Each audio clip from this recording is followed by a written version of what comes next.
ओम नमो नारायण। नमस्कार दोस्तों, भाग्य महिमा यूट्यूब चैनल में आपका स्वागत है। आज के वीडियो में हम बात करेंगे इंदिरा एकादशी व्रत के बारे में कि इंदिरा एकादशी व्रत कब है, इस व्रत की तिथि, पूजा विधि और इस व्रत का महत्व क्या है।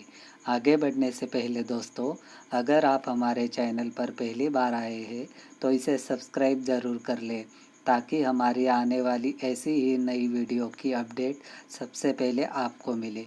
तो आइए शुरू करते हैं आज का वीडियो। अश्विन महीने की कृष्ण पक्ष की एकादशी की तिथि को इंदिरा एकादशी कहा जाता है। श्राद्ध पक्ष में पड़ने के कारण इस एकादशी का पद्म पुराण में काफ़ी महत्व बताया गया है।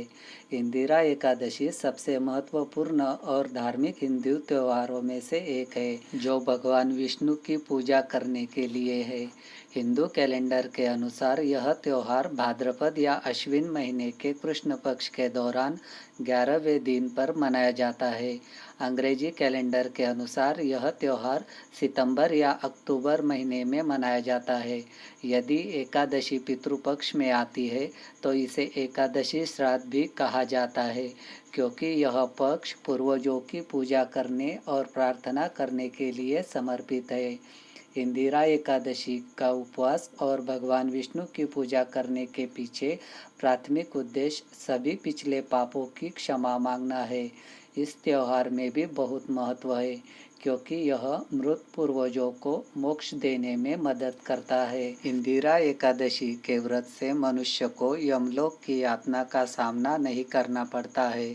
पद्म पुराण में तो यह भी कहा गया है कि श्राद्ध पक्ष में आने वाली इस एकादशी का पुण्य अगर पितृगणों को दिया जाए तो नरक में गए पितृगण भी नरक से मुक्त होकर स्वर्ग चले जाते हैं।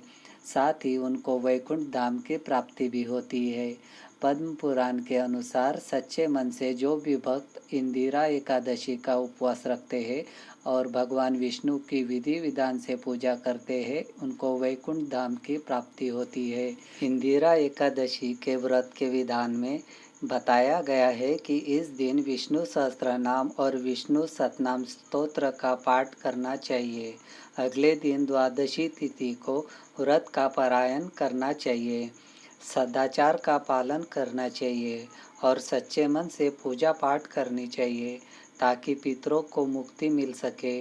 जो लोग यह व्रत नहीं कर पा रहे हो उन्हें इस दिन भगवान विष्णु और माता लक्ष्मी की पूजा करनी चाहिए।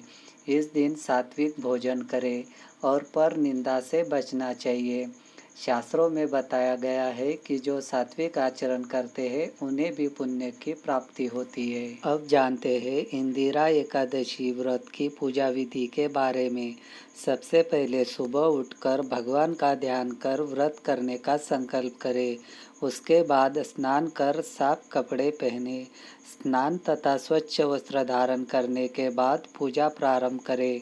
अब शालिग्राम भगवान को पंचामृत से नहलाए। इसके बाद शालिग्राम भगवान की प्रतिमा के समक्ष विधिवत श्राद्ध करें। अब पूजा करें। पूजा में धूप दीप नैवेद्य से भगवान ऋषिकेश की अर्चना करें। एकादशी के दिन ब्राह्मण को फलाहार खिलाए और दक्षिणा दे। एकादशी के दिन मन वचन से व्रत रहे और एक ही बार भोजन करे। पूरा दिन व्रत कर रात भर जग कर भजन गाए। द्वादशी के दिन स्नान कर पूजा करे और ब्राह्मण को भोजन कराकर दान दे।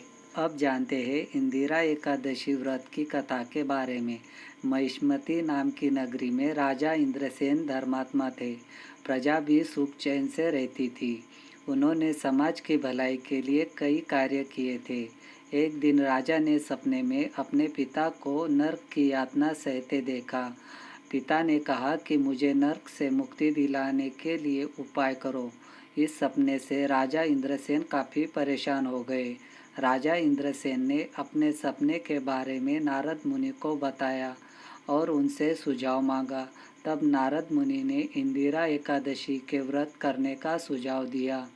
नारद मुनि के सुझाव पर राजा ने अश्विन महीने की कृष्ण पक्ष की इंदिरा एकादशी का व्रत किया। इस व्रत के प्राप्त पुण्य को अपने पिता को दान कर दिया। इससे इंद्रसेन के पिता नरक से मुक्त होकर भगवान विष्णु के वैकुंठ में चले गए। अब जानते हैं इंदिरा एकादशी व्रत की तिथि के बारे में। इंदिरा एकादशी व्रत 13 सितंबर 2020 रविवार को है। एकादशी तिथि प्रारंभ होगी 13 सितंबर 2020 सुबह 4:13 से।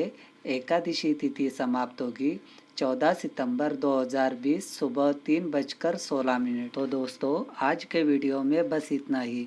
आपको वीडियो अच्छा लगे तो इसे लाइक शेयर ज़रूर करें और सब्सक्राइब करना ना भूलिए।